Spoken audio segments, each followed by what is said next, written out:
When you first begin your spiritual journey, it can become quite overwhelming. There's so much content, so many topics to research and learn. It can become disheartening and frustrating.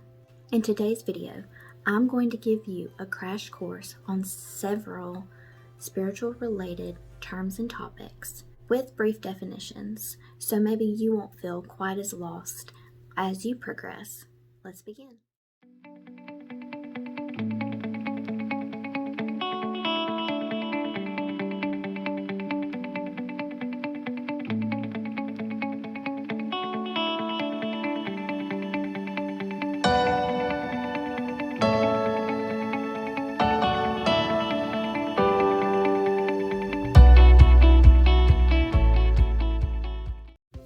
Hey guys, I'm Maggie, life coach and host of Chasing Spirituality, and I'm here to help, assist, and be a friend alongside your spiritual progression. I'm also here to help you reach your ultimate potential and become your true self. If you're new to my channel, make sure you subscribe so you can be one of the first to see any new content.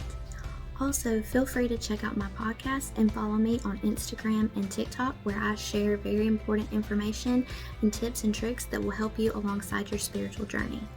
Today, I'm going to be doing a crash course on popular spiritual terms and topics. I'm going to be going very quickly so I can get through a lot of these, so make sure you comment below if I go over something that you would like me to do a full-length episode on.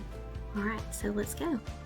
Also, please keep in mind that some of these terms have multiple interpretations and different definitions based off of someone else's belief. Everything that I share with you is going to be from my own personal perspective and my personal opinion from doing research, or the way that I feel and the way that I believe. I will try to keep other details for multiple interpretations, but because I'm going at a fast pace, I may not be able to on all of them. The first term I want to talk about is spiritual. The literal definition of spiritual is relating to or affecting the human spirit or soul, as opposed to physical or material. For most, spiritual is anything related to or connected to anything dealing with our spirit or our soul. And it is different from religion, because religion is a one set path, whereas spiritual has multiple interpretations and beliefs and ways to practice. The next term I want to go over is spiritual awakening. Spiritual awakening is when you essentially wake up to a new spiritual way of life. You see things differently, you begin to change, and your ego takes a back seat, whereas your spirit becomes the driver. I have a podcast episode all about spiritual awakenings if you want more information on this, but it was my very first episode, so it is a little rough, and I'm thinking about recording it. So if it is too much to bear, just skip that. The content is still really great though. The next term is light. This one is very deep, and I'm going to do my best to explain it as quickly as possible, but it might be a little hard. Light has been a symbol for many years amongst spirituality and religion for the divine. Light is used to reference God, the universe, the creator. Light is the absence of darkness. Light is the spiritual force that is present in everything, in all things. Light is life. Light is clarity, illumination, divine knowledge, and truth. Now I want to go over a light being, and this one can be tricky and a little confusing because there are tons and tons of interpretations out there for this one. I will share my belief, and I encourage you to do more research on this if you feel called to. For me, a light being is anything created by, connected to, or part of light, part of the original creator, God, the universe. And some light beings have more light than others, but that would be animals, humans. We would both be light beings. And this is usually where multiple interpretations and beliefs come in, because some people do not believe that we are all light beings. They only believe that, beings that have an immense amount of light would be considered a light being. An example would be an angel. Alright, now let's talk about light workers. A light worker is someone who feels an intense need to help others. They are spiritual and they usually have more light than the average human. They have a close connection to the Creator, to God, to the universe, and they usually want to spread clarity and help heal the world. They are extremely empathetic and want to make the world a better place. And if you're watching this, you are probably a light worker. Now I want to talk about light quotient. Light quotient is the amount of light that the body contains, it can absorb and emits. For example, a light worker would have more light and more light quotient than someone who is just a average normal human. Vibration. I like this one. Vibration is everything in the entire universe, everything in existence is made up of energy, and everyone's energy vibrates at its own frequency. A high vibrational frequency would consist of and feel happy, joy, love, light, and a lower dense vibrational frequency would be the opposite: anger, hatred, depression, darkness. I do cover vibrations in my manifestation episode of my podcast if you want to check that out for more information. Alignment. Alignment happens after usually your spiritual awakening, and alignment is when, after you've been awakened, the dust starts to settle and you start to really become your true self. Your consciousness has expanded. You know your true essence in life. Your values and your purpose become more magnified. They're more in the forefront. Your mind, body, and soul are in harmony. Now, enlightenment is another word, and sometimes certain people who have certain beliefs use these words kind of interchangeably, alignment and enlightenment. Some even throw awakening in there as well.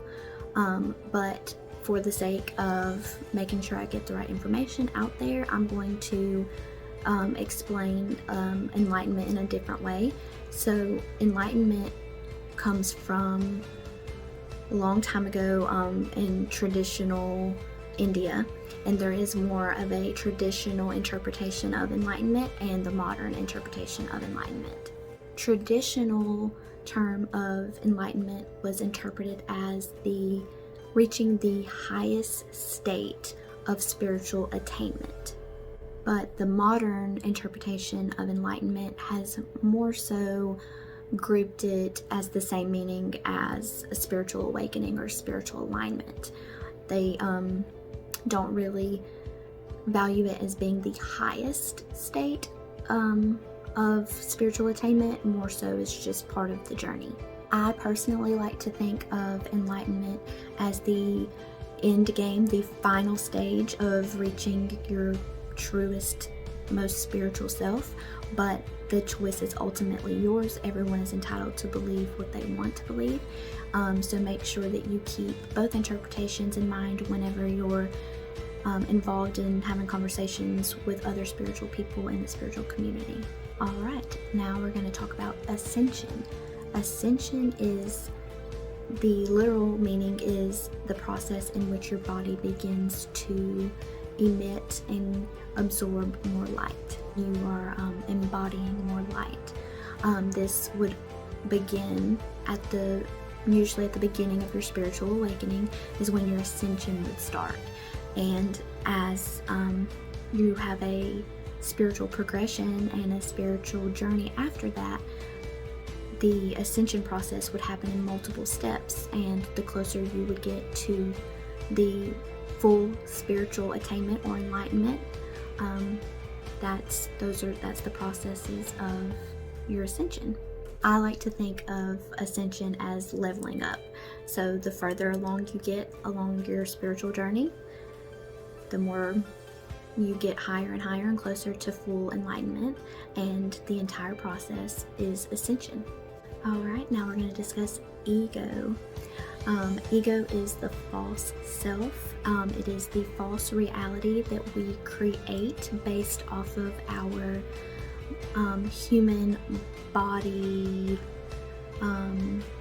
mind experiences. Everything that you have been told or taught or shown in this life is all part of your ego. Intuition. Intuition is your connection, your lifeline to your high, true inner self, to God, to Source, to the Creator. Kundalini or Kundalini awakening. Kundalini translates to coiled one, and it's usually often represented by a coiled snake that lies dormant at the base of our spine. Kundalini is the feminine energy, or called Shakti, and a Kundalini awakening is the process of activating or waking up this energy, which will bring a blissful, energetic energy throughout us and can lead to spiritual enlightenment, or at least progression along your spiritual journey. There is Kundalini yoga and other techniques that are very popular that people use to help disperse and awaken this energy.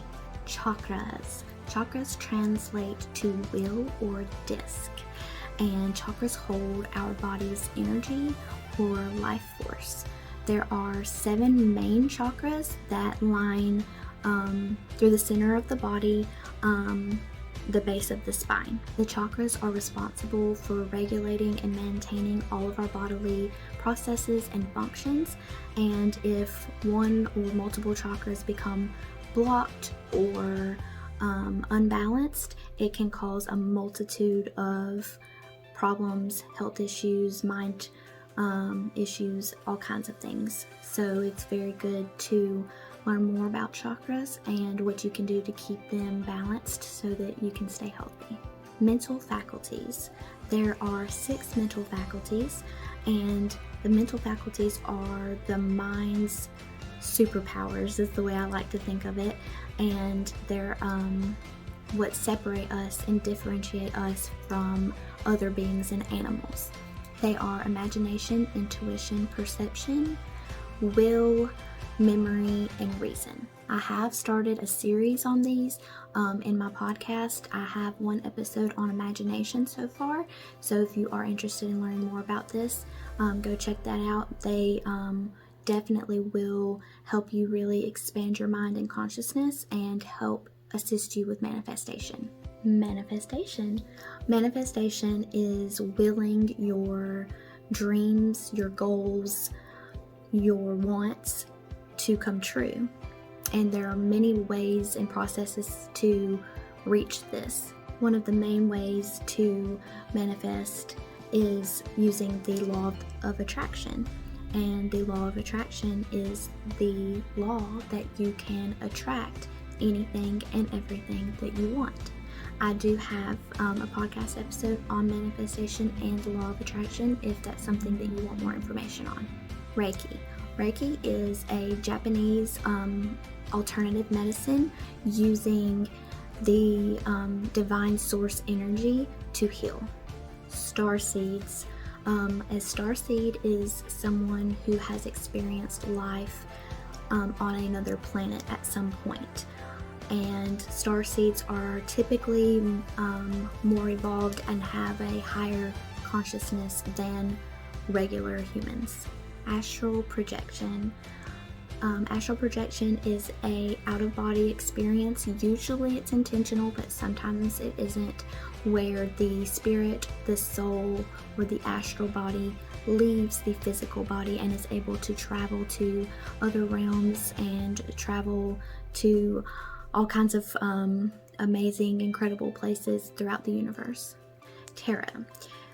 Tarot is a form of divine guidance or divination. It's a tool used to access this divine guidance by using a specific layout deck of cards. astrology. Astrology is the study of celestial bodies, such as stars, planets, and their influence on humans and human life, human interaction, and other parts of the world. Alright guys, I'm going to wrap it up here. If you liked today's video, don't forget to like and subscribe. And if there are any other terms or topics that I didn't discuss that you would like for me to, comment them below, and when I get enough, I'll do maybe a part 2 of this video. Also, feel free to comment below if you have any topics that you would like for me to cover in a full-length video. Don't forget to follow me on Instagram and TikTok, and go check out my podcast if you're interested. They all have different but very important and helpful information that should help guide you alongside your spiritual journey. I'll leave links below so you can access them easier. Until next time.